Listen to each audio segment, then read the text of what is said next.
আমার দিকে তাকান। আবু বকর আর বাকিল্লানি অনেক বড় দার্শনিক ছিলেন, ইরাকের বিখ্যাত দার্শনিক। তার একটা ঘটনা বলে শেষ করি। তার সাথে যখন খ্রিস্টানদের বহস হতো, আর্গুমেন্ট হতো, কোনো খ্রিস্টান তার সাথে পারতো না।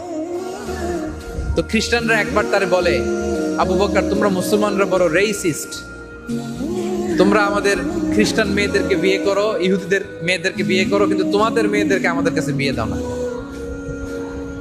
আহলে কিতাব প্রকৃত অর্থে যদি আহলে কিতাব হয়, প্রকৃত আহলে কিতাব যদি হয়, শর্ত সাপেক্ষে মুসলিম ছেলে আহলে কিতাব মেয়েকে বিয়ে করতে পারে।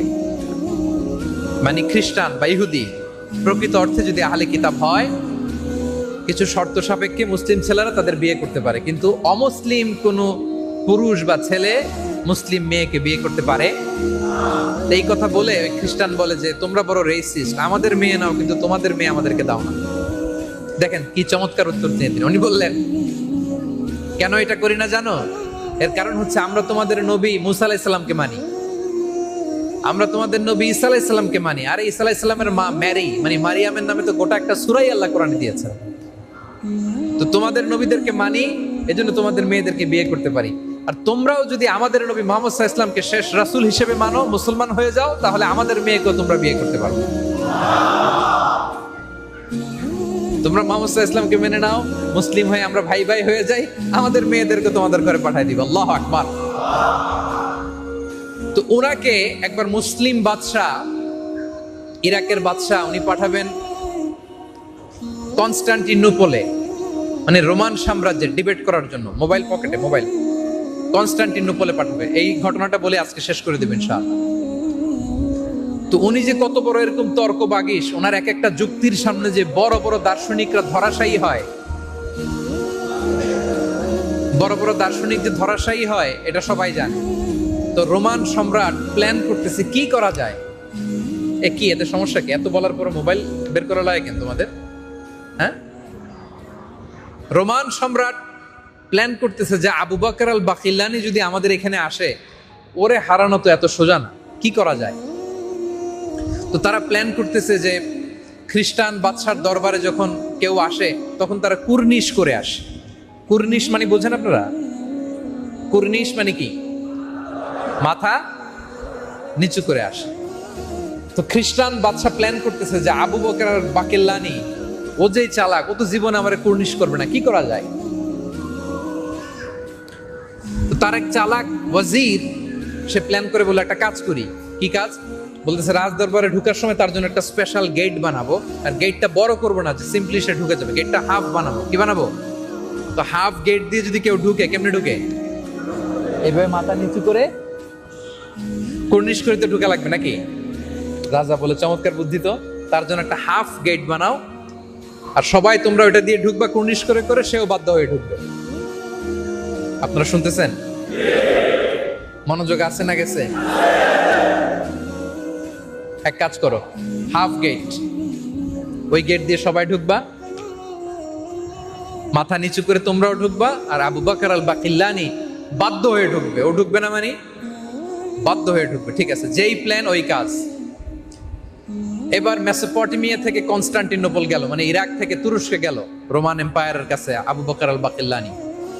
তো যাওয়ার পরে অন্যান্যরা সবাই ওই ছোট্ট গেট দিয়ে এরকম মাথা নিচু করে করে ঢুকতেছে। এই দৃশ্য দেখে উনি বুঝে ফেলছে যে তুমি তো বিশাল চালাকি করতেছো আমার সাথে। আবু বকর আল বাকিল্লানি বলে, এটা এরকম গেট তো দুনিয়াতে কোথাও দেখি না, যে গেট থাকবে একটা এরকম হাফ, যেটা দিয়ে মাথা নিচু করে ঢুকতে হবে। উনি কি করলেন? সবাই ঢুকার পরে মাথা নিচু করেই ঢুকলেন, তবে উল্টা হয়ে, মানে তার পিঠটা, নিতম্বটা রাজার দিকে করে উল্টা হয়ে ঢুকছেন। কথা বোঝেন নাই বোধহয়? হাফ গেট তো, সবাই তো এরকম মাথা নিচু করে ঢুকছে, মাথা না নলে তো ঢুকা যায় না। তো সে মাথা নোয়াইছে এদিকে হয়ে না ওইদিকে হয়ে, ওইদিকে মাথা আর রাজার দিকে কি, হ্যাঁ রাজার দিকে পিঠ করে। রাজা তো রেগে মেগে আগুন, বেয়াদব, এত বড় স্পর্ধা, ওজিরের উপর খেপে গেছে, কি বুদ্ধি দিলি, কোনো কাজে লাগলো না। এবার আবু বকর আল বাকিল্লানি যে দেখে খ্রিস্টান রাজা বসা, ওখানে খ্রিস্টান পাদ্রী বসা, মানে তখনকার সময়ের পোপ, সম্মানিত পোপ বসা পাশে। তো উনি ঢুকেই যে জিজ্ঞেস করতেছে, ইয়া কাহানাতাল মা'বাদ কাইফাল হাল কাইফাল যাওজ কাইফাল আওলাদ। যেই পোপকে বলতেছে যে সম্মানিত পোপ, মহিমান্বিত পোপ, আপনি কেমন আছেন, আপনার সন্তান কেমন আছে, আপনার স্ত্রী কেমন আছে। রাজা রেগে মেগে আগুন, বলে বেয়াদব, এত বড় স্পর্ধা তুমি জানো না? সে সম্মানিত সত্তা, তার কোনো স্ত্রী হয় না, তার কোনো সন্তান হয় না। এত বড় সম্মানিত পোপের সাথে তুমি স্ত্রী সংযুক্ত করতেছো, সন্তান সংযুক্ত করতেছো, তোমার কি কোনো আকল নাই? তোমার কি বুদ্ধি জ্ঞান কিছু নাই? আবু বকর আল বাকিল্লানি বলে, পোপ আপনাদের কাছে এত সম্মানিত যে এত পবিত্র, তার স্ত্রী থাকতে পারে না, সন্তান থাকতে পারে না, তাহলে ঈসা আলাইহিস সালামরে কেমনে আপনারা আল্লাহর সন্তান বানান? মেরিকে, মারিয়াম আলাইহিস সালামকে কিভাবে আল্লাহর স্ত্রী বানান? আল্লাহু আকবার। এরকম চমৎকার উপস্থিত বুদ্ধি দিয়ে আবু বকর আল বাকিল্লানি গোটা খ্রিস্ট সমাজকে কাবু করে ফেলেছে। ওই জায়গায় দাঁড়িয়ে শাহাদা পড়েছে বিশাল সংখ্যক লোক, আওয়াজ করে পড়েছে, আশহাদু আল্লা ইলাহা ইল্লাল্লাহ ওয়া আশহাদু আন্না মুহাম্মাদান আবদুহু ওয়া রাসূলুহু। তাহলে আল্লাহ বললেন লাম ইয়ালিদ ওয়া লাম, তিনি জন্ম দেনও নাই, জন্ম নেনও, ওয়া লাম ইয়াকুল লাহু কুফুয়ান আহাদ, তার সিমিলার কেউ নাই, কুফু নাই। তাহলে তিনি কার মতো? কাতার প্রবাসী প্রিয় ভাইয়ের আওয়াজ করে বলেন, আল্লাহ কার মতো? আল্লাহ আল্লাহর মতো। তাহলে সূরাতুল ইখলাস, এটা হচ্ছে সূরাতুত তাওহীদ। আল্লাহর একত্ববাদের ব্যাপারে আপনাদের ধারণা ক্লিয়ার হয়েছে? তাহলে আওয়াজ করে, ক্লিয়ার হলে আওয়াজ করে উত্তর দেন, আমাদের রব কে? আমাদের মাবুদ কে? আমরা চাইবো কার কাছে? রোনাজারি করব কার কাছে? ফরিয়াদের দুই হাত তুলবো কার কাছে? কারণ তিনি আমার রব, তিনি আমার, এই কথাটা মনে থাকবে, তিনি আমার রব, তিনি আমার। আমরা যেন সবসময় তার কাছে চাই, আমরা যেন বারবার তার কাছে ফিরি, আমরা যেন তাকে সেজদা দেই, আমাদের ইবাদতের সবটুকুন যেন আমরা সেই মহান সত্তার কাছে নিবেদন করি। আল্লাহ তাআলা আমাদের তৌফিক দান করুন।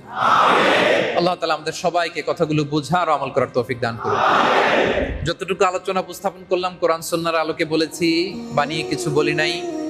তারপরেও আমার মুখ ফসকে মনের অজান্তে কোনো মিস ইনফরমেশন যদি বের হয়ে যায়, সেগুলো যেন আল্লাহ তাআলা আপনাদের স্মৃতিপট থেকে মুছে দেয়। আমরা পড়ি আমিন।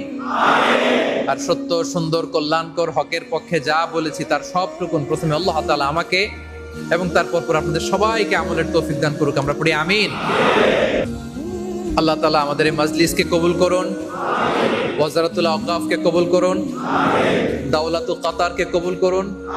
গোটা বিশ্বের যেখানে মাজলুমিন মুসলিমরা রয়েছে, আমরা তাদের জন্য দোয়া করি, আল্লাহ তাআলা তাদেরকে হেফাজত করুন। আপনারা সবাই বসবেন, ফিলিস্তিনের জন্য সংক্ষিপ্ত দোয়া হবে, দোয়ার পরে আপনারা সবাই বিদায় নেবেন ইনশাআল্লাহ। হাদা মা ইনদি ওয়াল ইলমু ইনদাল্লাহি আলাইহি তাওয়াক্কাল।